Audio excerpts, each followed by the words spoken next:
Muito bem, muito bem. Boa noite, então. Acho que chegou mais alguém. Ah, não, é a Gabi que está compartilhando. Muito bem, gente. Boa noite para nosso encontro desse mês, né? Hoje, sob a batuta do Becker e da Gabi, para falar sobre o fetichismo, né? A partir da perspectiva marxista, né? E como das outras vezes, eu tenho certeza que todos nós vamos aprender bastante, vamos poder contribuir bastante, falar bastante sobre o assunto, né? Aí, Becker e Gabi, vocês decidem como vocês vão conduzir, qual é a dinâmica que vocês vão adotar, tá bom? Fica à vontade, tá? Passei a palavra para vocês. Tá bom. A gente vai trocando figurinha aqui, Rubens. A gente vai trocando, batendo bola aqui.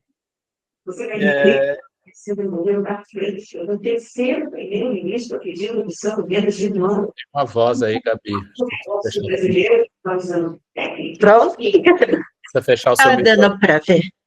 Só para saber, tá dando para ver? Nós estamos vendo, mas tem uma voz aí próximo de você que está saindo. Acho que agora... Agora sim. Tá.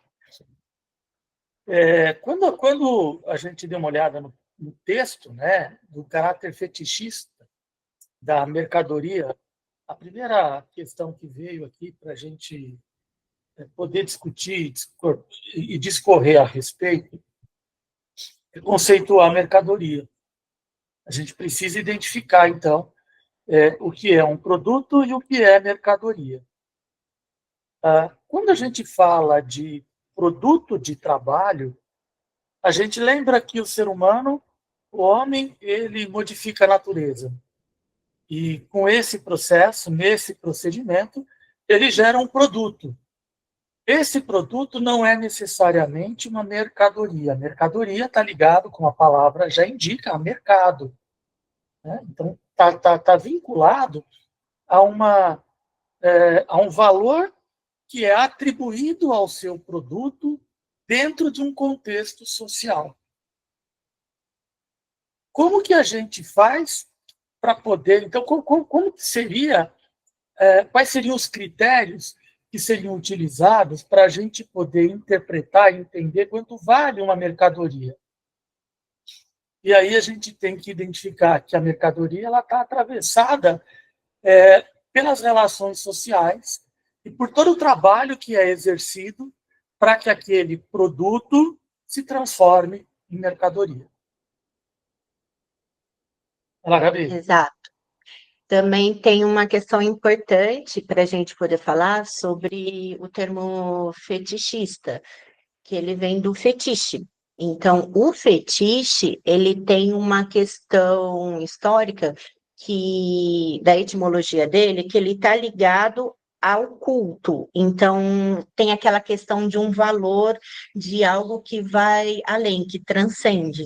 Então, vocês sabendo já a origem do que seria esse fetiche, já vai ajudar a entender um pouco mais o que a gente separou do material.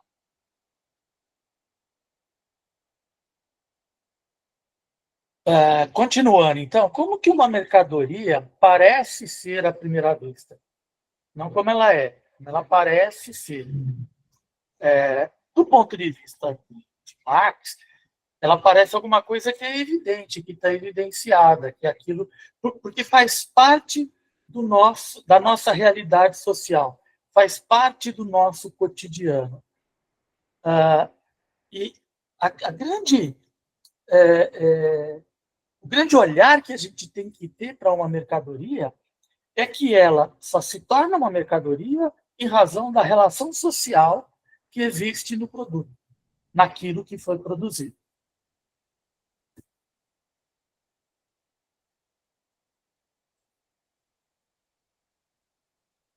Olá, Gabi. Então, e junto com isso, o que a gente pode falar sobre a natureza?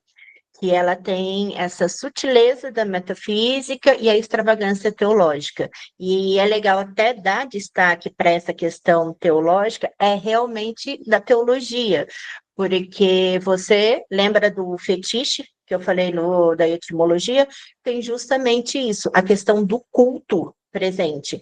Por isso que nenhum Becker já falou, entra além da essa mercadoria, ela vai além do que nós podemos ver. Tem uma questão de valor intrínseca na situação. Eu complementando, a gente tem ali uma questão, eu localizei no texto aqui uma frase que é muito interessante, que ele fala o seguinte: somente no interior da sua troca, os produtos do trabalho adquirem objetividade de valor socialmente igual, separada da sua objetividade de uso. Ou seja, aqui a gente está criando um conceito do que é coisa útil e o que é coisa de valor. Né? E onde que está o fetichismo nisso? Ao valor que é atribuído à mercadoria além da sua utilidade.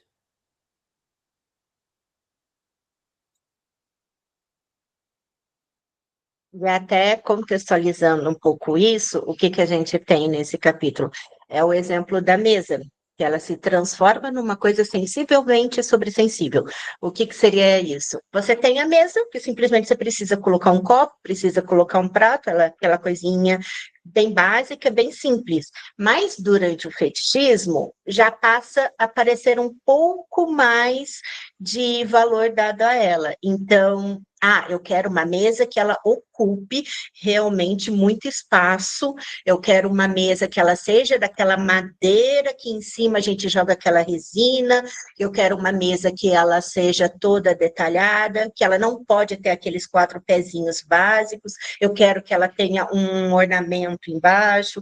Então, você começa a trazer esse tipo de preocupação ali na escolha da tua mesa, naquele desejo. Então, nessa questão que entra o fetichismo. Então, você deixa de se preocupar realmente com aquelas relações entre pessoas, da produção que poderia ter na execução daquela mesa, e você meio que passa a ter esse culto realmente ao que seria o objeto. Então, aí a gente tem aquela grande influência do capitalismo, né? Então, eu diria que o fetichismo, ele entra, sim, também nessa questão capitalista, que acaba gerando aquela influência do desejo. Dentro do texto, eu também extraí aqui uma alusão que Karl Marx faz a Robinson Crusoe. Né? Então, Robinson Crusoe, perdido na ilha, ele começa a produzir ferramentas. Então, ele modifica a natureza e ele começa a construir ferramentas para o seu uso, para o seu cotidiano. Ele vai equiparar, ele vai utilizar ferramentas que ele já conhecia. Então, esses produtos que ele cria sozinho na ilha têm um valor para ele. E o valor não é um valor monetário, é um valor de utilidade. Se nós migrarmos desse mesmo contexto para a burguesia da Idade Média, e a gente verificar o que é produzido nesse momento na Europa, saindo da ilha dele, esses produtos eles passam a ter um valor que é atribuído com base na hora trabalhada. Quanto tempo o indivíduo trabalha, atribui do seu tempo para a produção daquilo, e em cima disso é estipulado um valor. E essa relação de valor relacionada ao tempo de produção é uma das facetas do capitalismo, onde você diminui o preço, diminui o valor da mão de obra para que você passe a ter aí, então, um ganho financeiro ou uma atribuição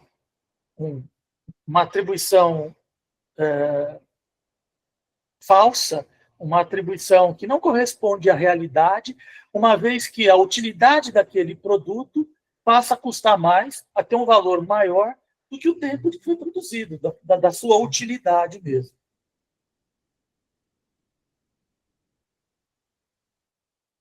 Vamos lá, Gabi? Até na nossa disciplina de sexta, a gente tinha visto, eu não sei falar direito, tá, Rubens? Me corrija. É Feuerbach, que é o nome? Assim mesmo? Tá. Então, porque ele traz também esta questão do que ela seria de uma forma passiva, entendeu? Então, o que que vocês passam a ter agora durante essa questão do sensivelmente sobresensível? Que ele deixa de ser passivo para ele começar a ter um produto realmente competindo com outro produto. Então, começa a ter um acréscimo desse desejo, da sensibilidade, da busca é o objeto conversando com outro objeto.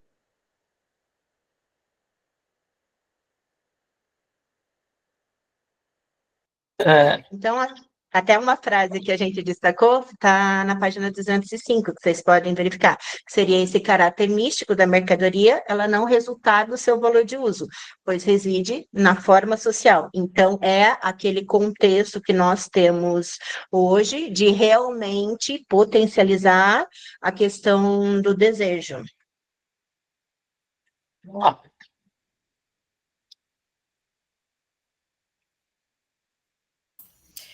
Eu fico pensando, Gabi Becker, que é muito, assim, eu acho que isso não é de hoje, né? Esse caráter, acho que sempre existiu. É que hoje a gente vê com uma força, né? Pela mídia, pela forma como as coisas chegam, que muitas vezes se compra uma mercadoria por esse valor, né? Por esse valor que a pessoa implica, e não por aquilo que ele poderia, pela utilidade, vamos dizer assim. Exatamente. Né?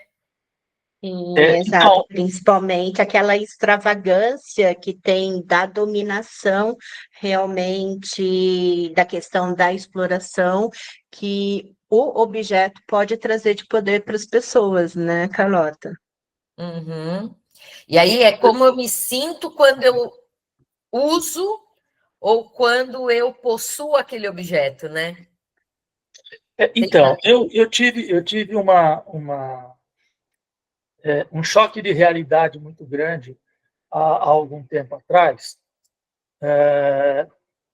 quando a gente começa a mergulhar na interpretação dos textos de Marx, e a gente tem que dar uma chacoalhada e se contextualizar temporalmente. Como era a sociedade na época de Marx, né? Então, o que você falou, Carlota, é bem isso mesmo. Hoje a gente tem, preciso de alguma coisa, eu vou no mercado, vou no shopping, né? Às vezes nem vou, ligo na internet e traz em casa, né? A gente tem hoje uma realidade que é completamente diferente da realidade da época que Marx escreveu. Mas eu entendo que, com as facilidades que a gente tem hoje do mundo moderno, talvez a gente não conseguisse enxergar com a profundidade que Marx enxergou. Porque naquela época você não tinha tantas derivações de alguns elementos que são constitutivos da teoria dele, da análise, da avaliação que ele trouxe. Então, a questão do fetichismo, particularmente aqui do fetichismo, a gente começa a pensar que o fetichismo é alguma coisa assim, eu vou usar um relógio porque é bonito e, sem dúvida, isso faz parte de um fetichismo. Isso faz parte de uma extrapolação e de um entendimento que a gente traz quando a gente pensa no fetichismo da mercadoria. Mas a gente tem que olhar com o olhar de Marx. E no olhar de Marx, o fetichismo ele existe no momento em que o valor que se atribui à mercadoria ela extrapola de maneira não justificada a sua utilidade. E aí a gente precisa interpretar, a gente precisa entender qual que é a referência que é utilizada para se atribuir valor a uma mercadoria na época de Marx, né? Não na época de hoje.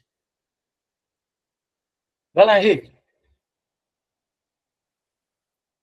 Tendo em vista toda essa ideia da fetichização da mercadoria, que acaba definindo o próprio valor pelo próprio objeto em si e não pelo tempo de trabalho em que é produzido, dá para dizer que a moeda, os padrões de moeda, por exemplo, padrão dólar, padrão ouro, não existem fora dessa ideia de fetichização da mercadoria?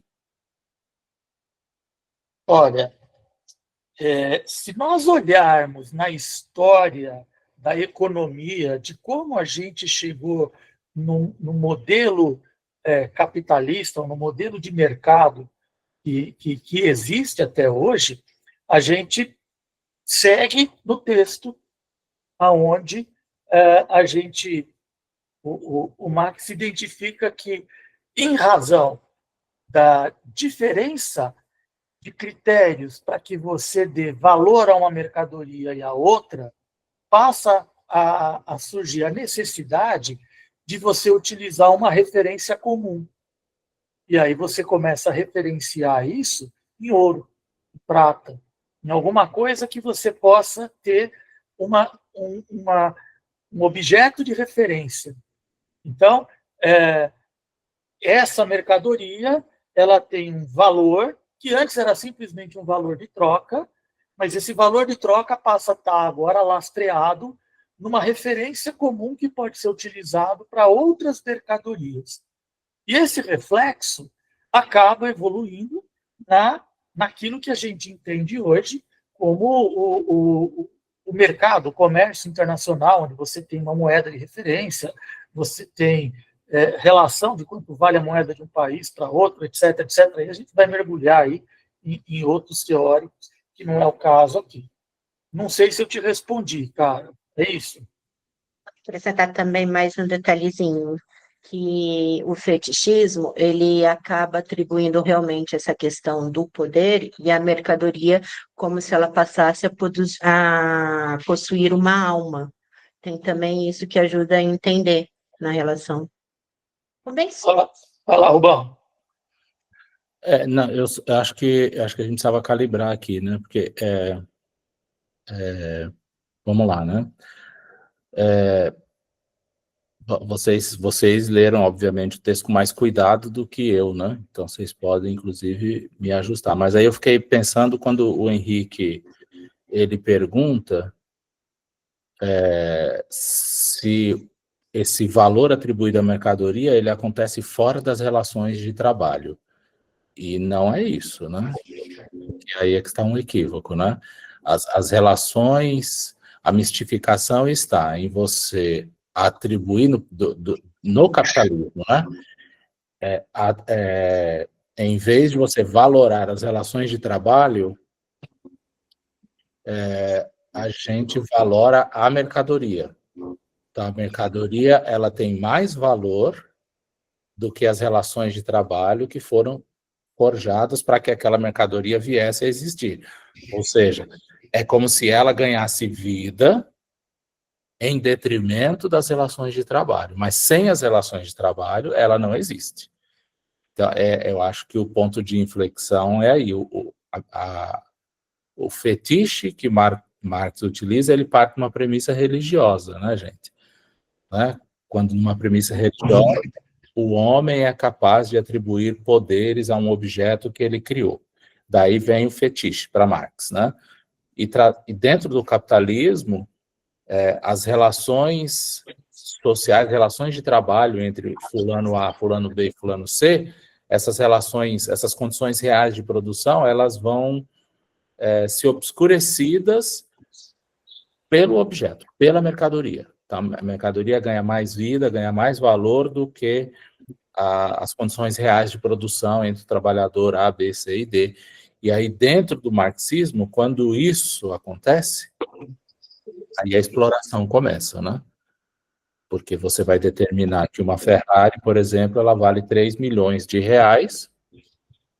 Então, há um valor fantasmagórico atribuído a essa Ferrari, né, que não corresponde à força de trabalho utilizada na produção da Ferrari. Ou seja, a força de trabalho ela fica preterida ao valor que é atribuído a esse bem, e assim vai com outros itens quaisquer aí, né, que sempre preterem as relações de trabalho. Eu acho que é isso. Aí eu queria pedir, porque eu fiquei preocupado quando o Henrique desconecta, né, as relações de trabalho da mercadoria. Eu acho que não é isso que o Marx estava tratando. Ô, Rubens, eu queria aproveitar e te levantar uma questão aqui, uma dúvida, inclusive, com relação a esse ponto. No próprio livro, no próprio texto, ele lá nos últimos parágrafos do texto, ele identifica, ele traz uma questão a respeito de pérolas e diamantes, né? Quanto vale uma pérola e um diamante? Pérola e diamante não é necessariamente fruto de um trabalho. Ela é um produto em si, né? Ela simplesmente existe. E ela passa a se tornar uma mercadoria a partir do momento em que você insere e dá um contexto social para isso. Então, o trabalho, no caso, a relação de trabalho, nesse caso, ela está meio distorcida. Mas... Ficou um vago aqui na minha cabeça com relação a esse fetichismo nesse quesito. Então, não, eu entendo que há relações de trabalho, né? Porque a pérola e o diamante, eles não vão aparecer aqui para nós do nada, eles não vão sair lá da montanha, se desprender, polir e chegar aqui. Tá. Para que ele chegue aqui com um valor comercial, há relações de trabalho, sim, relações de exploração, descobrir onde é que está, você vai lá, você vai cavar, você vai achar, vai identificar, vai valorar, vai limpar, vai polir. Então, eu entendo que há todo um processo de trabalho, sim, na utilização de recursos naturais, né? E existem recursos naturais hoje em dia, por exemplo, que sem as ferramentas desenhadas pelos humanos e a participação dos seres humanos, você não consegue acessar esse recurso natural. Então, eu acho que sim, Becker. Eu não entendo que existam mercadorias que escapem da lógica de produção. Eu não sei, eu estou perguntando para o grupo mesmo, para o grupo pensar junto comigo, né? Eu entendo que todas as mercadorias, tudo que é fruto de produção, fruto de usufruto humano pelo capitalista, pelo capitalismo, para consumo, ele sim envolve relações de trabalho. Eu não sei, me ajudem a pensar em alguma coisa que escapa dessa lógica. Mas é para consumo dentro das relações capitalistas, é fruto de relação de trabalho, sim. Pergunto mesmo agora para todo mundo, se quiser entrar na roda aí, né? Não sei. Para mim esclareceu, sim. A minha questão era porque não existe um procedimento de transformação do produto, da matéria-prima em outra, né? Mas sim, com certeza, existe aí toda uma cadeia de mão de obra, de produção, desde o momento em que está lá em algum lugar e é disponibilizada, transformada em mercado, sem dúvida. Não sei, gente, se mais alguém quiser entrar na roda aí, vamos entrar na roda. Eu quero complementar. Então, até o ponto que eu falei da mercadoria passar a ter uma alma nessa visão do fetichismo, essa questão que você trouxe, Rubens, porque o que acontece? Durante o fetichismo, com o fetichismo, a gente passa a ter uma mercadoria de uma forma autônoma. Então, vai existir ainda essa questão do homem produzindo taberque. Só que tem uma inversão. Então, o que acontece? Meio que passa a ser oculto justamente essa relação de poder que acaba entrando também a exploração. Então, meio que isso é ocultado para que realmente o que fique em evidência, o que esteja de fato em destaque, é apenas um produto sendo realmente substituído por outro produto. Então, o que realmente fica em destaque é essa questão de um produto por outro. Então, por isso que ele passa a entrar como mercadoria, porque ele passa a ser um valor ali que não é realmente relacionado ao quanto que eu precisei gastar de tempo, como que eu precisei fazer. Mas, por exemplo, aquele produto ali passa a ser a mercadoria porque eu acabei de ver ali aproveitando já o contexto agora, acabei de ver aquilo na internet, então, nossa, está todo mundo querendo, está todo mundo interessado, então ele passa a ter uma questão de valor atribuído a ele, essa questão do desejo. Que nem um exemplo, que estava até na moda recentemente para as crianças. Tem aquele bichinho, Labubu, e aí quem não tinha condições tinha o Lafufu, que era o baratinho. Há alguma diferença no produto? Não. A gente tem detalhes de como que foi feita aquela exploração daquele outro produto em larga escala, quem que fez, qual foi o material. A gente tem isso detalhado? Não, mas o que que a gente tem? Grandes influencers fazendo uso daquele objeto, então passa a ter um valor maior, olhando assim, de cara a cara, um para o outro, um Labubu e um Lafufu, eles acabam tendo o mesmo aspecto, beleza? Então, o que que acontece? A partir do momento que entra essa questão mística, isso que transcende, aí a gente passa a dar a nomenclatura de mercadoria. Então, tem essa diferença relacionada quando a gente fala desse produto para conceituar a mercadoria. Tem até uma tabelinha depois que acho que vai ajudar um pouco a gente trabalhar essa diferença.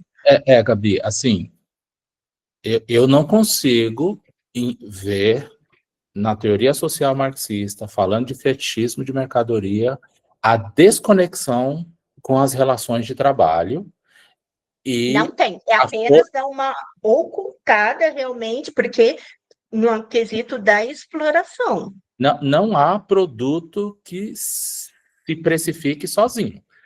Há uma escala de precificação a partir das relações de trabalho, e é exatamente a distância entre o valor final do produto e o que foi gasto aqui em termos de relação de trabalho. Eu estou falando gasto aqui, eu estou falando de tempo, recurso humano, de tudo. Há uma distância entre esses dois valores aqui, e é aí que há a inversão, quando a mercadoria ela assume quando a mercadoria assume um valor infinitamente maior do que o trabalho humano. Então, assim, gente, pelo amor de Deus, estou pedindo ajuda mesmo aqui. Para mim, não há fetichização, não há mercadoria sem uma relação de trabalho, não importa o nível que ela esteja, há uma relação de trabalho. E esse trabalho, ele é precificado. E a mercadoria, ela é reificada, né, como ele diz, quando ela ganha um valor que destoa totalmente do fruto do trabalho ou das relações de trabalho dos produtores dela. Eu não sei, eu estou insistindo nisso porque eu não consigo desconectar. Assim, desconectar a produção da mercadoria das relações de trabalho. Isso é precificado, as duas coisas. Não sei, pelo amor de Deus. Rubens, você está certo, tá transparente isso, acho que tá claro para todo mundo. O que eu acho que a Gabi está colocando, colocando isso em outras palavras, é que existe uma diferença de valor da mercadoria em razão da sua utilidade, em razão dos insumos, do quanto foi gasto, como você disse aí, em termos de tempo, etc, etc. Então, quanto maior é a distância daquilo que foi gasto para aquilo que deveria ser o valor atribuído, maior a artificialidade ou o fetichismo que está sendo atribuído a ela. Perfeito. E é esse fetichismo que nos impede de ver a real exploração do trabalho subjacente a esse sistema, né? Então, assim, quanto que vale um sanduíche do McDonald's, mais uma Coca, mais um refri, mais não sei o que, custa R$22 hoje, está na promoção. Olha eu fazendo propaganda deles aqui, e vai para o YouTube, olha que absurdo. Né? Mas quando a gente estabelece bota, olha isso a partir da lógica fetichista, a partir do que Marx propõe, quer dizer, a produção dessa mercadoria que vai ser distribuída para o público, ela tem por trás dela, escondida nela, mão de obra explorada, aos montões. E toda a cadeia produtiva está sendo explorada aos montões, né? E aí a gente não percebe isso. Eu acho que, no meu entendimento, é esse que é o fetichismo, né? Você não perceber as relações de exploração que estão escondidas por trás da mercadoria em si. Ela ganha um valor como se o valor dela fosse ele por ele mesmo, né? E não é, né? Vamos lá, Gabi, segue os slides aí. O Rubens vai até de encontro um pouco com quando a gente vai falar que ele fica afastado do processo, né? Isso faz com que ele fique alienado. A fetichização, ela entra um pouco nessa alienação, né? Alienação dos produtos, do próprio trabalho e como isso se dá, porque ele não sabe quanto isso custa. Nem quando ele está produzindo, ele não sabe quanto isso gerou de lucro. Quando isso vai ao mercado, né? Então, isso também vai gerando um fetiche a partir dessas três separações, né? Não sei se faz sentido. Então, Pablo, isso que você está colocando é exatamente o que a gente está trazendo nesse outro slide aqui, ó, que é esse caráter misterioso. Né? Ou seja, como que é composto, como que você constrói a valoração daquele produto. Então, é atribuído um caráter escondido, oculto, a respeito daquela mercadoria que tem por objetivo exatamente fazer com que ela aparente ter um custo de produção maior aos olhos do seu mercado consumidor. Né? É esse caráter oculto que faz parte aí dessa forma mercadoria. Legal? Aí aquilo que estava sendo discutido agora, né, que a gente colocou, toda mercadoria é produto de trabalho. Bom, não se discute isso do ponto de vista de Karl Marx. E aí, se a gente tiver que achar uma exceção, vamos lá esfregar a cabeça aí, porque é difícil. Mas o contrário não é verdadeiro, né? Nem todo produto de trabalho se converte em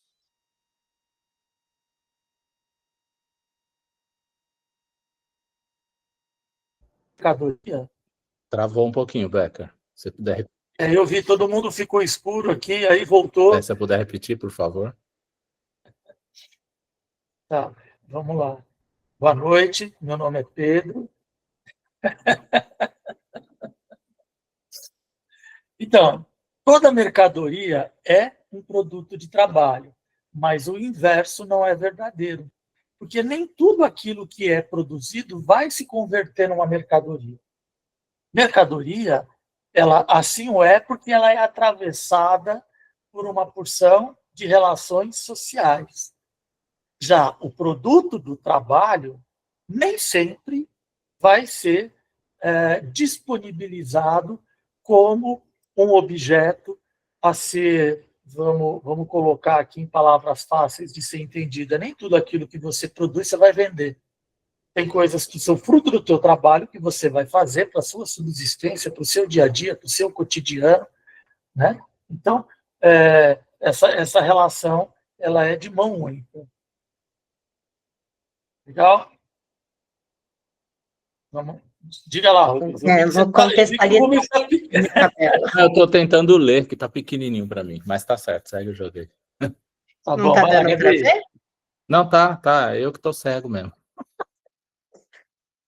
Então, resumidamente, a gente tentou colocar a questão da função social, a natureza e a relação de valor entre os dois, para ver se fica um pouco mais claro a diferença entre os conceitos, porque o fetichismo ele está realmente diretamente ligado à mercadoria, entendeu? Então, por isso que é legal a gente saber quando que é um e quando que é o outro. E aí, os servos da mercadoria, esse termo, ele não estava dentro do capítulo que a gente leu, mas a gente colocou simplesmente para ajudar a dar uma contextualizada. Porque durante o feticismo, o que é legal a gente deixar destacado é justamente essa inversão que nós temos. A gente não ignora realmente a questão da produção, do trabalho que há pessoas por trás. Isso aí não foi em momento nenhum. Até quando a gente fala daquela questão de acabar sendo isso ocultado para que realmente o objeto passe a ganhar uma alma, é justamente por conta dessa inversão. Porque, em vez dos produtos refletirem essa relação social entre os trabalhadores, eles passam a ser destaque como se fossem os próprios produtos que se relacionam entre si. Aqui eu acho que eu fiquei mais clara até na explicação. Alguma acréscimo, Becker? Não, passa o último slide aí, que tem um assunto interessante para a gente discutir. Tá dando para ver? Porque eu coloquei as duas imagens juntas. Mas a gente eu vou discutindo eles aqui. Eu vou começar ali, ó. O lado direito fala sobre a obsolescência programada. Então, a proposta desse último slide aqui é a gente extrapolar um pouquinho, mergulhar um pouquinho nesse conceito de fetichismo e trazer isso para o nosso contexto atual, para a nossa realidade de hoje, mostrando aqui dois exemplos. Por isso que ele não consta no capítulo, só para a gente deixar destacado. Isso daí a gente só está trazendo uma contextualização, tá? E esse contexto, né, ele justifica, ele nos traz aqui, vamos lá, na obsolescência programada, o que é isso? Todo produto, melhor, toda mercadoria produzida hoje em dia, ela tem um prazo de validade pré-estipulado. E esse prazo de validade, que a princípio, quando começou-se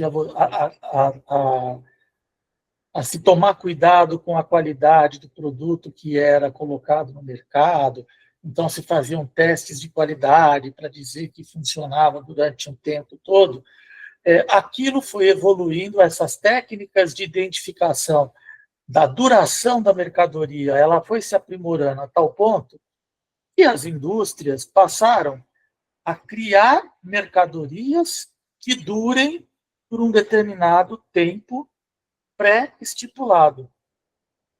Então, você liga e desliga o aparelho de ar-condicionado do seu carro, aquilo está feito, aquela peça, ela é programada para durar, para fazer esse liga e desliga, sei lá, 5.000 vezes. Passou de 5.000, ela vai quebrar. Em média, vai quebrar com aquilo. Para que isso? Para que isso desperte no consumidor a necessidade de comprar um produto que substitua aquele. Não exatamente igual, mas um mais novo, uma geração mais nova, uma versão 2025 daquilo que você tem, que é 2020. Porque isso vai despertar no indivíduo um outro contexto, um outro conceito de fetichismo. É por isso que a gente está trazendo essa conversa aqui, que é aquela vontade do consumidor ter aquilo que ele não tem. Né? Então, a obsolescência programada é uma coisa que faz parte hoje de praticamente tudo que é produzido, e a obsolescência programada combinada com as políticas de marketing, elas criam a necessidade do mercado girar, da economia girar, de você sempre ter a versão mais nova do seu iPhone, agora é não sei o que, Pro. Por quê? Porque esse agora ele faz bibi em vez de fazer fonfon. Entendeu? O seu é mais novo que o meu. E aí cria aquela concorrência na cabeça do consumidor de ter o que o outro não tem. Esse fetichismo não é o fetichismo de Marx, mas é o fetichismo que a gente tem hoje. e que está, de alguma forma, ligado àquele original. Tudo bem? Então, esse é um slide, é um conceito. Você quer falar alguma coisa, Gabi?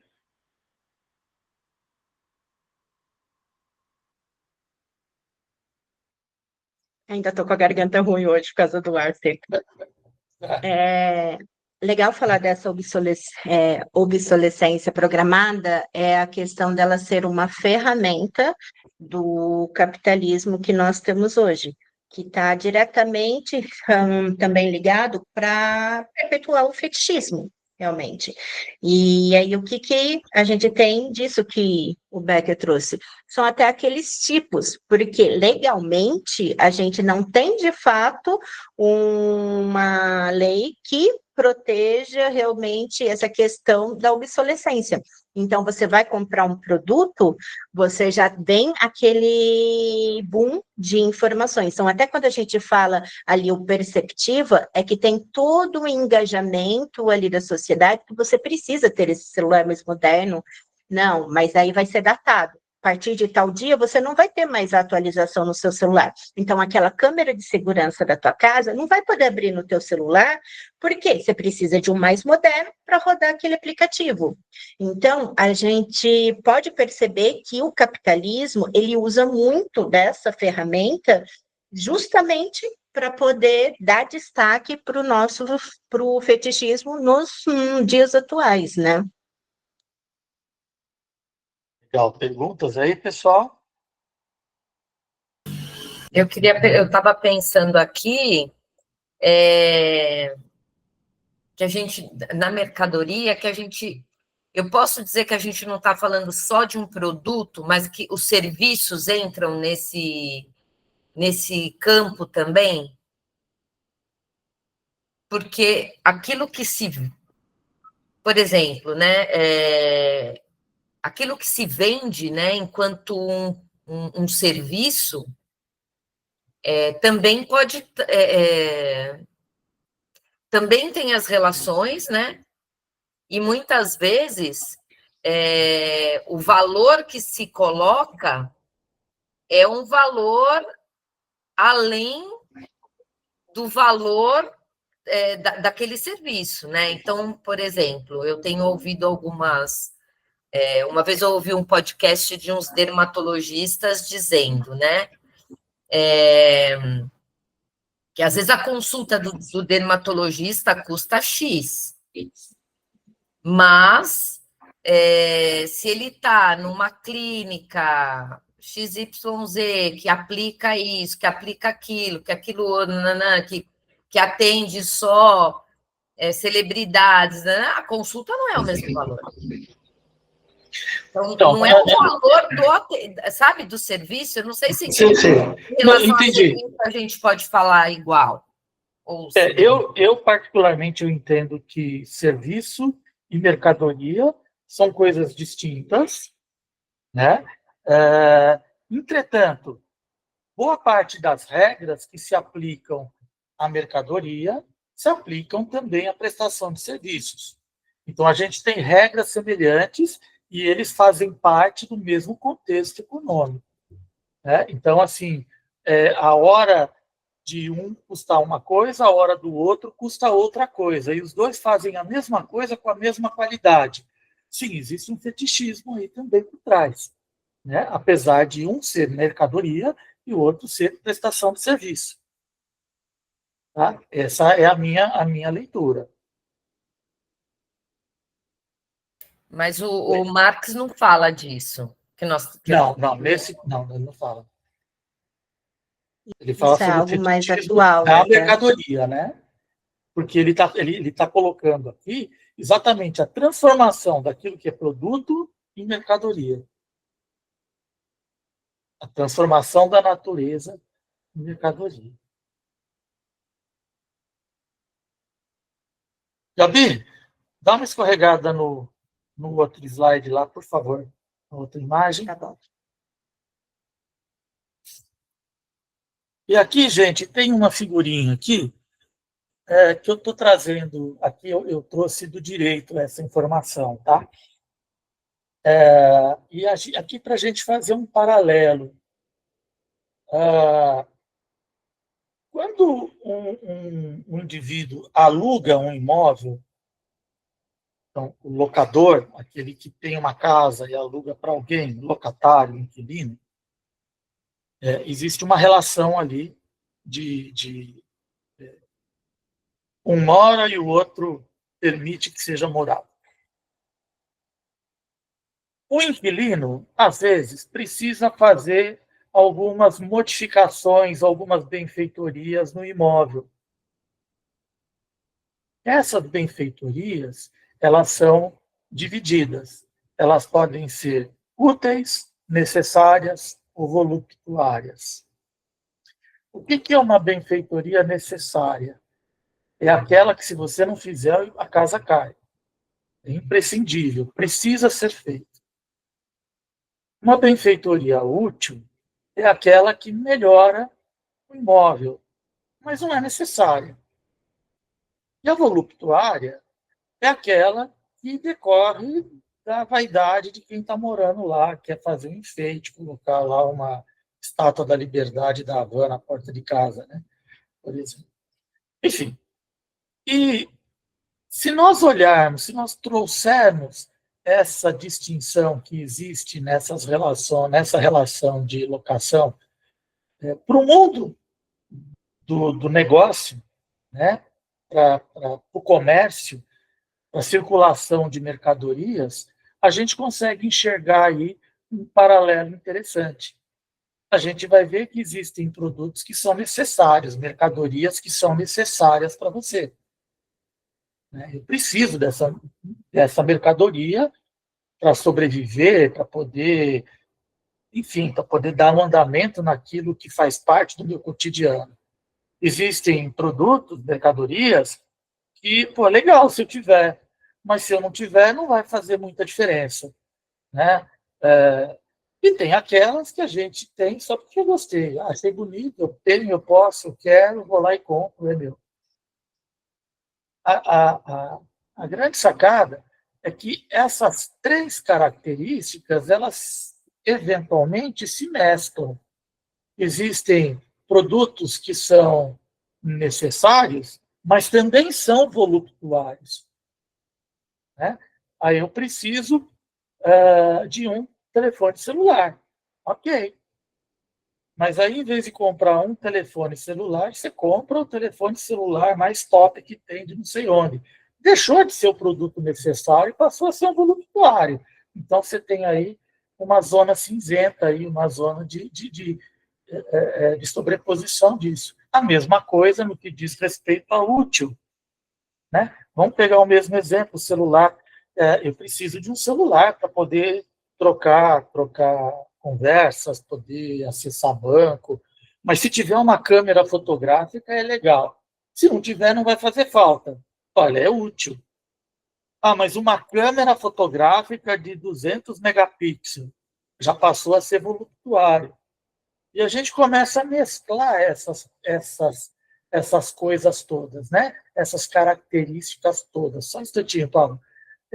A gente tem, então, trazendo daquilo que acontece numa relação de locação para o mercado, para aquilo que a gente vê de mercadoria hoje, de novo, tá? Eu não estou trazendo aqui mato, eu estou fazendo uma leitura daquilo que a gente tem hoje, mas referenciando aquilo que a gente está estudando. Tá bom? Quem falou? Pablo, não é, Pablo? Ô, Becker, nós surgimos nessa perspectiva a partir do... Eu fiquei um pouco perdido. Nós chegamos a essa divisão de obsolescência programada a partir da fetichização da mercadoria, foi isso? Não. Nós finalizamos aquilo que a gente trouxe do capítulo, que nós estamos trazendo aqui da obra de Marx, e estamos fazendo uma contextualização daquilo dentro da realidade que a gente tem hoje. Boa, entendi, obrigado. Eu estou tentando fazer uma ponte, aí a Gabi aqui está tentando fazer uma ponte, porque quando a gente fala de fetiche, existe o fetiche da mercadoria do ponto de vista de Marx. O que é o fetiche do ponto de vista de Marx? é aquela diferença que existe da utilidade para a valoração da mercadoria.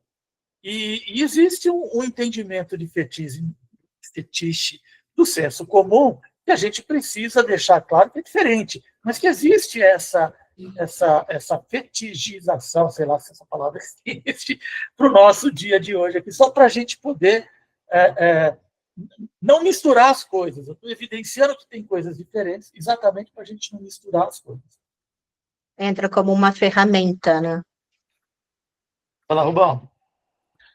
Eu estou entendendo que a apresentação de vocês já fecharam. Sim. Já, tá. Posso fazer uma proposta aqui para a gente ampliar o bate-papo? E aí eu e você, Gabi, vamos cada um para um canto. Gente, eu queria propor aqui para a gente se organizar em 3 grupos, tá? Aí eu postei aqui no chat 2 salas que estão abertas. Então, o grupo 1 vai para o primeiro link, o grupo 2 vai para o segundo link, e o grupo 3 fica aqui, tá? E aí a minha ideia é a seguinte, que por uns 15, 20 minutos, sei lá, vamos botar 20 minutos, 25 minutos, são 9 horas até 9h20, 9h25 mais ou menos, cada grupo discute essa coisa do fetichismo aí apresentado pelo Becker para a Gabi, e pensa em outros exemplos, mas eu queria fazer uma proposta para vocês. A proposta é pensar, tentar compreender essa relação do fetichismo de mercadoria, desse fetiche de mercadoria, na teoria marxista, pensando na pesquisa social, pensando na pós-graduação, pensando no nosso programa. Como é que isso pode ter uma relação, por exemplo, com a produção e mercantilização do conhecimento? É um tópico, né? Como é que isso pode se relacionar às questões de saúde, né? De um modo geral, né? Como é que isso pode se relacionar também, né? Também com as relações humanas dentro do programa, né? Entre as pessoas que estão nesse programa. Então, pensando, fetichismo dentro do programa, pós-graduação, pesquisa social, e aí as questões de saúde, as questões de produção de conhecimento e as relações humanas. Esse é o meu convite para vocês, né? E eu tinha pensado em trazer isso como discussão, mas aí no final foi bom que o Becker e a Gabi deram esse tempo para nós, que dá para a gente discutir. Tá? Então, grupo 1, grupo 2 e grupo 3 fica aqui. Eu vou fazer uma coisa bem arbitrária mesmo, para a gente não perder tempo, tá bom? Eu vou dizer quem é grupo 1, quem é grupo 2, quem é grupo 3. Então, assim, grupo 3 fica aqui comigo, ó. Então, vou botar 5 pessoas. Ana Carlota, Cláudia, Douglas, Gabi e as 2 Gabis. Esse é o grupo 3. Grupo 2. Deixa eu ver se deu 5. 1, 2, 3, 4, 5. Isso. Eu estou seguindo a lista, a ordem que o coisa dá aqui. O grupo 2. Ó, Grazi, Gustavo, Henrique, Pablo e o Becker. Certo? Grupo 2. E o grupo 3 fica Ricardo, Rose, Tati, Tony e Vinícius. Grupo 1. Desculpe. Grupo 1. Tá? Então, de novo. Vinícius, Tony, Tati, Rose e Ricardo, grupo 1. Becker, Pablo, Henrique, Gustavo e Grazi, grupo 2. E Gabi 1, Gabi 2, Douglas, Cláudia e Ana Carlota, grupo 3, ficamos aqui. Tá bom? Temos o Tony também, o Rubens. Eu falei do Tony, tá no grupo lá de baixo do Ricardo, né? Grupo 1. Tá? Vocês vão, quando for mais ou menos 9h30, vocês voltam para todo mundo para essa sala aqui e a gente continua o bate-papo. Fechou? Besitos. Até. Vou só pegar o link no chat aqui. Bem, você me dá uns minutinhos só para buscar água? Claro. É um minutinho. Claro. Estamos aqui, grupo 2, Gustavo, Henrique. Quem está faltando? Não. Você está no link errado, Becker. Grupo 2 é outro link. Aqui é grupo 3. Cliquei aqui. É 3. Acho que você tem que sair desse, copia o link e sai, porque eu não sei se ele vai abrir 2. É, o Tony também é grupo 1, é em outro lugar. Tá no chat. Olha aqui no chat as páginas, as novas páginas, ó. Tony, você é grupo 1. Não, tô aqui. Vamos pegar aqui. Becker, grupo 2. Tá, copiei o link, aí eu vou fechar esse para entrar em outro, senão ele não vai, vai continuar aqui. Tá bom. Tony, você pegou aí? Pra onde você vai? É grupo 1, né? Isso, grupo 1, tá no É chat. que eu cliquei e continua aqui. Não, você clicar vai continuar. Você tem que copiar, sair daqui e colar lá. Ah, entendi.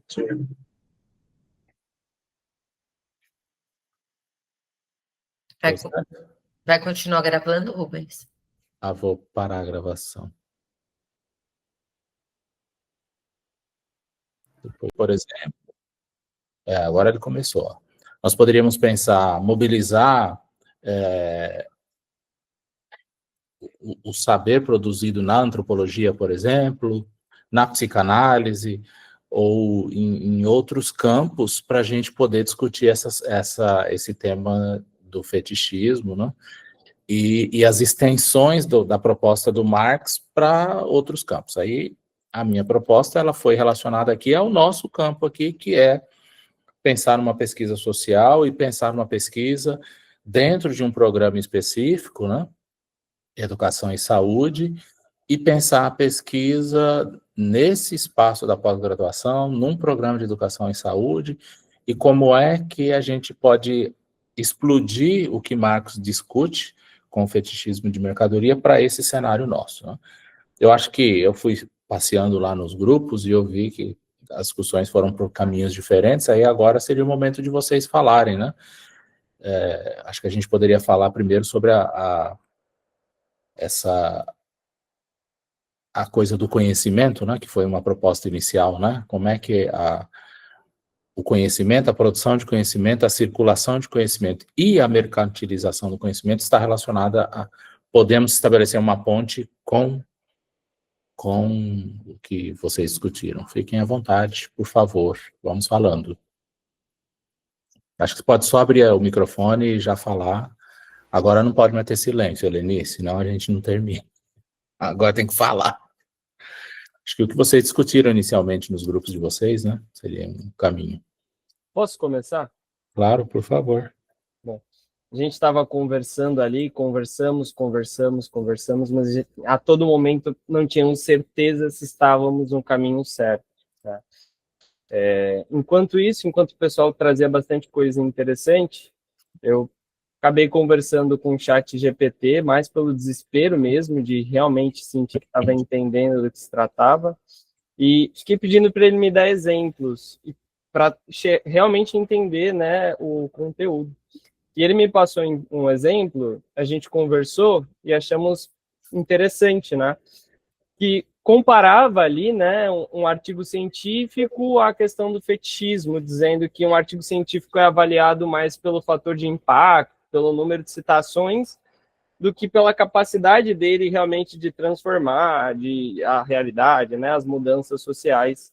Assim, o valor simbólico e de mercado do saber substitui o valor humano e emancipador, né? Então, vale mais o impacto que ele gera, as citações que você consegue através dele, do que realmente o poder dele de transformar as relações humanas. Vai lá, gente. É com vocês. Não sei se vocês pensaram em algo diferente.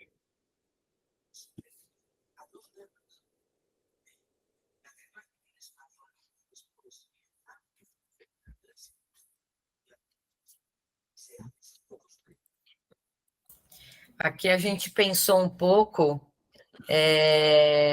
o quanto o saber, né, produzido na academia, o quanto ele reproduz uma possibilidade de poder, né, de conquista, ou o quanto ele é realmente um espaço de produção daquilo que você realmente quer saber, né? Aí a gente até discutiu, por exemplo, não que não seja justo, mas muitas carreiras, ao você ingressar na pós-graduação e for fazendo, tendo as titulações, isso vai melhorando a condição de trabalho do pesquisador, né? Então, se ele tem uma especialização, ele ganha tanto, se ele tem um mestrado, ele ganha tanto, se ele tem um doutorado. Então, como a condição de trabalho ela não é, vamos dizer assim, justa para todos, e nesse ponto é como se fosse uma meritocracia, né? Então, quanto mais você produz, quanto mais você pesquisa, você pode ter um reconhecimento até financeiro. Então, até que ponto há o desenvolvimento da pesquisa pelo querer pesquisar, pelo pesquisador, né? Por aquela dor que eu identifico, né? Ou o quanto o pesquisador precisa modificar a sua pesquisa, modificar a sua metodologia, porque existe uma estrutura que ele tem que responder a essa estrutura, né? Que é uma estrutura colonial, que é uma estrutura desde sempre, né? Então, isso é algumas das coisas que a gente foi pensando. E aí, o outro grupo? Do Vinícius, Rose, Ricardo, o que vocês trocaram de figurinha lá?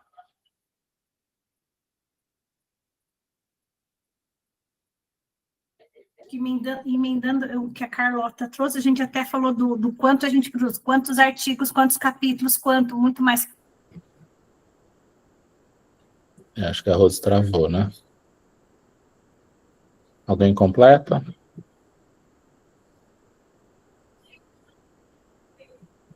Alguém do grupo dela, né? Completa? Aí voltou. Voltou a minha conexão, né? Não, a gente discutiu em relação, inclusive, a quantidade de produção, né? Quantos artigos, quantos capítulos, e o que ele tem a ver com qualidade ou com quantidade, quanto isso também é exigido na produção, a produção acadêmica. A gente conversamos também da questão da banca, né? Da relação do poder o que você produziu e que você tem que apresentar para alguém, dar a impressão de que alguém que está produzindo, que não sabe tanto, apresentando para alguém que parece que sabe tanto, que está lá na banca, está essa relação de produção, banca, produtor, como se fosse um movimento de mercado, a gente mesmo como um movimento de mercadoria, né? Chegamos a fazer essa relação também, de não só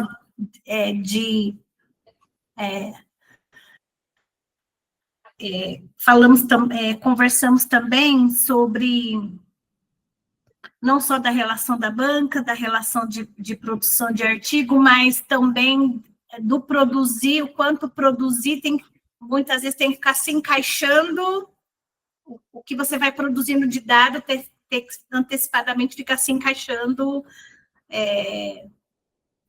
no que você vai levantando de produção acadêmica, no que você vai trazendo primeiro de produção acadêmica, depois encaixando também o que você vai produzir. Então, como é que encaixa dado com produção acadêmica, produção de dado com produção acadêmica antecipadamente, sem que a gente vá para o campo entender primeiro o que está acontecendo, e aí no campo do adoecimento a gente entrou, né? Antes desse aí, Rose, vamos ficar no primeiro ainda. Não, é isso. Antes de você fazer a ponte, né? Tá. Legal, gente, o que vocês pensaram, né? E faz sentido. A gente precisa olhar para isso, né, e ver até que ponto a produção de conhecimento está sendo realmente mercantilizada. Eu acho que isso é um detalhe que a gente tem que pensar, né? Porque isso vai influenciar a nossa produção, né? A gente não pode entrar naquela sanha de eu vou escrever, publicar, quando não há uma produção de qualidade e que, de fato, impacte em alguém, né? Que, de fato, alcance, chegue em alguém e essa produção faça a diferença, né?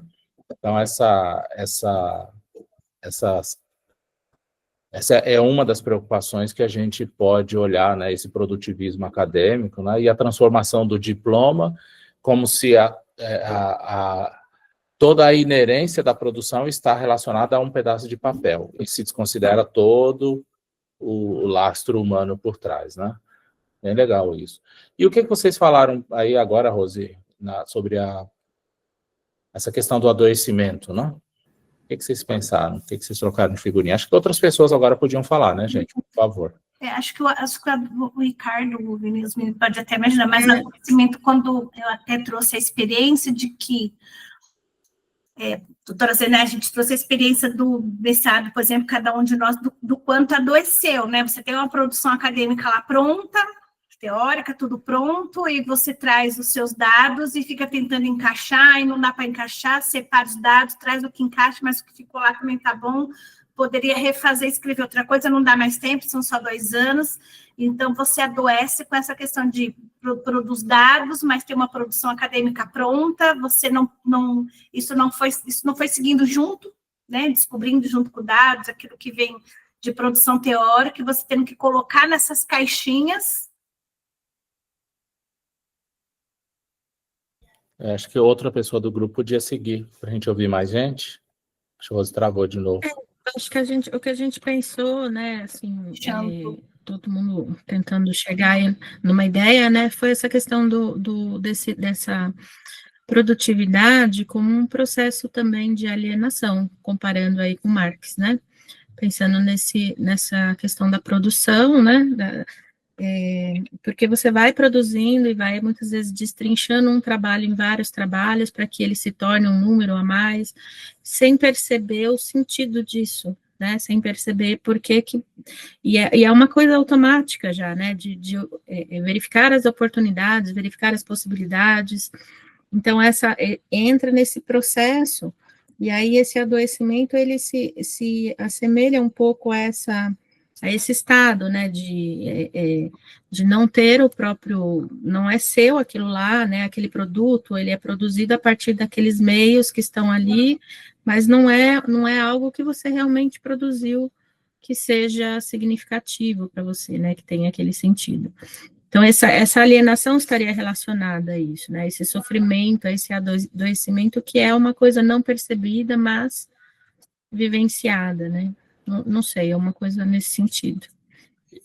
E talvez, né, Tati e Rose, o fetiche esteja exatamente aí em esconder as relações humanas que são necessárias para você chegar ao lugar A, B ou C, e como essas relações, elas vão se adoecendo, né, ao longo do percurso, se não houver um cuidado, se a gente não tem essa percepção clara, né? Sim. É isso, né? A gente pensa muito na técnica e esquece das relações humanas envolvidas, porque a proposta de Marx é exatamente essa, né? O que ele chama a atenção é isso, né?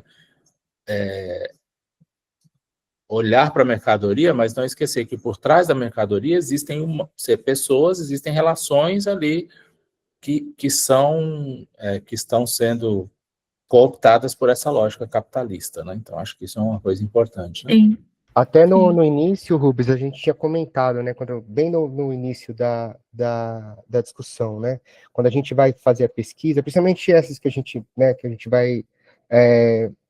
vai lidar, né, com grupos, né, vai fazer entrevistas e tal, né, a gente recebe às vezes o dado com uma coisa fria, né, e esquece que a pessoa ali, ela tem tem várias questões que passam por ela, questões históricas, né, culturais, sociais, né, e isso a gente pode, né, quando a gente está sobre esse fetiche, né, isso fica oculto, né, a gente pode acabar esquecendo, né, e colocando aquele dado como dado frio, e esquece todas essas relações, né. Exatamente. Eu acho que é quando a gente vai enquanto pesquisador e a gente olha a pessoa enquanto sujeito da pesquisa, né, e aí fica uma parada meio extrativista também, ao mesmo tempo. E na sanha de coletar os dados, aí eu acho que pode facilmente rolar uma tensão e um adoecimento da parte de quem está entregando os dados e também da nossa, de quem está na sanha de coletar dados a qualquer custo, né? Mesmo sem perceber, às vezes. Exato, né? Eu acho que isso tudo se relaciona a isso que o Ricardo falou e que o Vinícius também falou, está relacionado aí com o que a gente vem pensando já há algum tempo, né, gente, em termos de pensar em pesquisa, né? O uso que você faz, né, Vinícius, da palavra extrativismo, eu me lembro que a gente teve uma discussão num dos encontros nossos, acho que uns 2 anos atrás, 2 anos e pouco, a gente falou sobre essa coisa do extrativismo em pesquisa, acho que foi até a Ana Carlota que apresentou o texto, né? Era um texto do Boaventura de Souza Santos, né? Sobre essa influência extrativista no nosso trabalho enquanto pesquisadores, né? Eu acho que é bem interessante isso. Alguém mais tem mais algum ponto?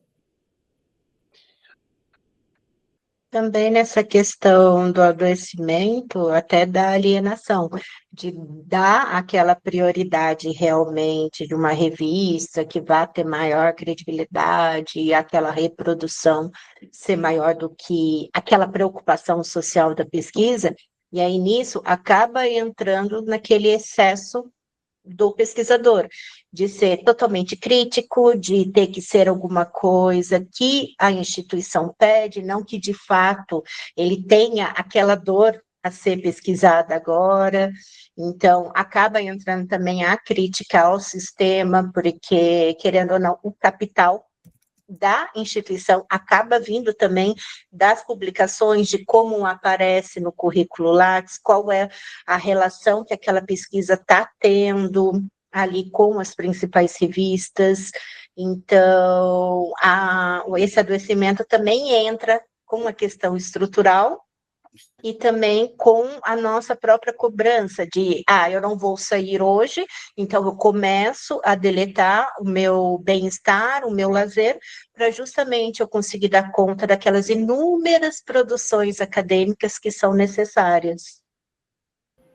Show de bola. E o terceiro item, galera, sobre as relações humanas. O que vocês trocaram de figurinha aí? Na hora que eu entrei no grupo da Eleni, foi a hora do silêncio. O que vocês discutiram sobre o silêncio? Aliás, todos aí, né? Bom, eu acho que a gente discutiu um pouco em relação a isso.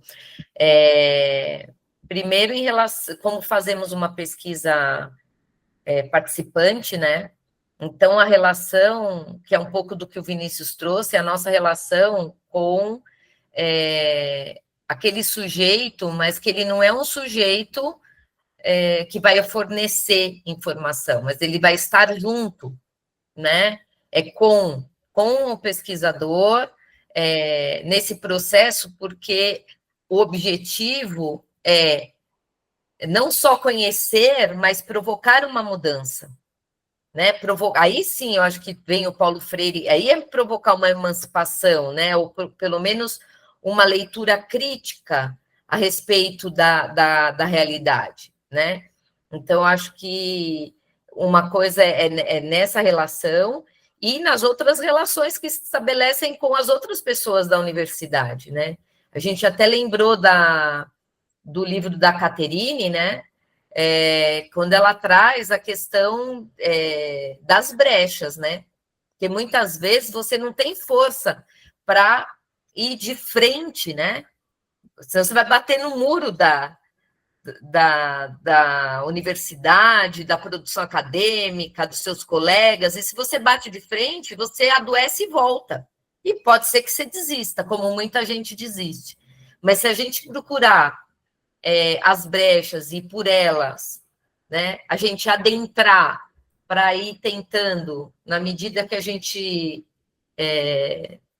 acha espaço, né, cavando espaços e trazendo outros movimentos, é importante. E eu penso assim, se nós aqui, ao nos tornarmos esses pesquisadores, né, mestres e doutores, não reproduzirmos esse modelo com os nossos orientandos, a gente já vai estar a serviço de uma pesquisa diferente. Porque se a gente chegar lá e reproduzir, a gente só está virando opressor para carcar nos que vão vir depois, né?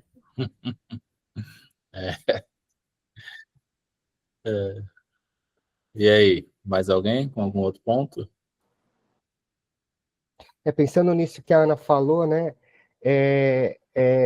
e aí conectando, né, com o que o Pedro trouxe, com a Gabi, se a gente segue esse modelo, esse padrão, o produto vai dominar, né, quem realizou todo o trabalho, né? A gente fica ali reproduzindo, né, e acaba ficando refém, né, desse ciclo. Quando a gente faz a pesquisa e não devolve nada, né, então a gente só seguiu, né, essa rota, né, que é pré-definida, né, de colocar como se a gente estivesse lá no Tempos Modernos do Charlie Chaplin. É só mais uma pesquisa ali, que seguiu o fluxo, entrou na roda, passou ali pela banca, publicou, pronto, pegou o título, né, e não fez nada de diferente. Né, parece que conecta, né, com o que o Pedro trouxe e a Gabi. Né, quando a gente perde o controle, né, daquilo que a gente está produzindo. Né? Então, é aí que o fetichismo, especialmente de mercadoria do Marx, ele entra, né, como uma raiz da reificação. Né? Então, as relações entre as pessoas, elas mudam para uma relação entre coisas. Né? E quando ela passa para esse nível, né, a gente não vai olhar para as relações sociais, para as relações entre as pessoas, que é exatamente isso que vocês disseram. Né? É bem interessante. Mas é isso, então é por isso que a gente precisa superar, né, gente? Superar essa lógica positivista, porque ela foi construída dentro de uma lógica capitalista também, né? Você separa coisa de objeto, né? Separa a pessoa do dado, e tudo isso é um processo do mesmo processo social, eles não são pedaços, né? Não são fragmentos. Sujeito, dado, o que acontece com ela, faz tudo parte do mesmo processo. Eu acho que Exatamente, exatamente, Rose. Exatamente. A lógica positivista diz que são coisas diferentes, né? Mas a gente já entende que não, né? Uma pesquisa social que se pretende fazer alguma contribuição efetiva, não é assim, né? Não deve ser assim, né? Legal, gente. Eu acho que deu para a gente ampliar um pouco, né?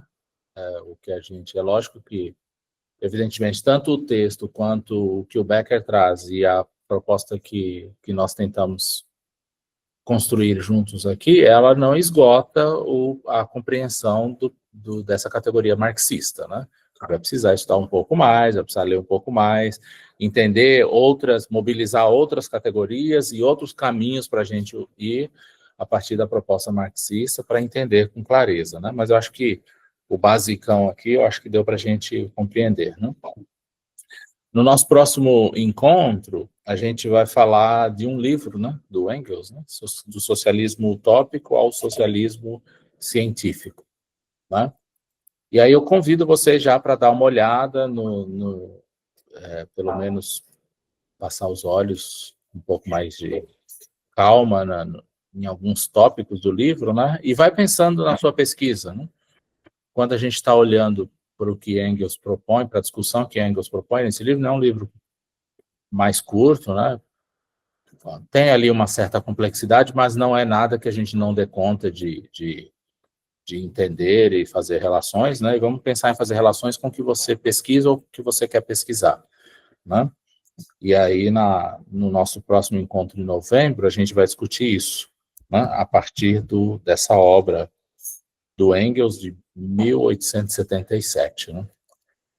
É isso. E aí eu vou tentar trazer também, né? No próximo encontro sou eu que vou tentar conduzir o bate-papo, aí eu vou ver se trago algumas atividades para a gente fazer conexões com as nossas pesquisas e com o nosso grupo em si. Esse vai ser o objetivo, tá bom? Dia 3 de novembro, tá? É o dia que a gente conversa sobre essa obra. Tá? Já está lá no Classroom, já está na lista de material e assim vai. Muito bem, alguém teria mais algum ponto que gostaria de destacar para a gente fechar o bate-papo da noite? Algo que queria falar e não teve oportunidade ainda, esse é o momento. Não? Tranquilo? Beleza, gente. Então tá bom. Obrigado pela presença de todos, né? Acho que Obrigado, Becker e Gabi, pelo exercício que propuseram, né, para nós. E a gente segue trabalhando. Bom resto de semana para vocês, gente. Decito parar a gravação, tá? Tchau, tchau.